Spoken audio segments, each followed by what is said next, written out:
monseigneur. Les pédophiles sont-ils entrés dans les ordres, ou est-ce que l'institution a fabriqué elle-même des malades ?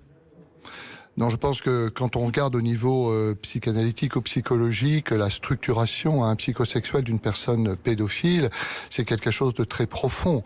Ce n'est pas quelque chose qui est fabriqué par le fait de devenir prêtre ou religieux.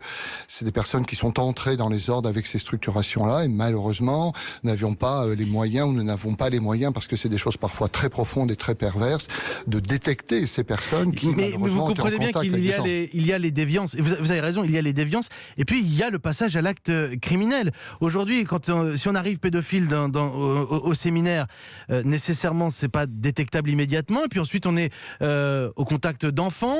Il y a le débat aussi sur la chasteté. Je veux dire, c'est dans ce sens-là que je vous pose la question de la transformation entre la déviance et le passage à l'acte. Alors, par exemple, pour un jeune qui est au séminaire, il n'y a pas simplement que des cours ou des sessions théoriques, il y a aussi des stages pratiques en paroisse ou avec des animateurs, avec des accompagnateurs. Il y a une observation qui est faite aussi, si vous voulez, des futurs candidats. Et donc, quand on trouve que quelqu'un, par exemple, présente une immaturité affective forte, à mon avis, c'est tout à fait contradictoire avec le fait que ce jeune puisse un jour devenir prêtre et s'occuper de jeunes.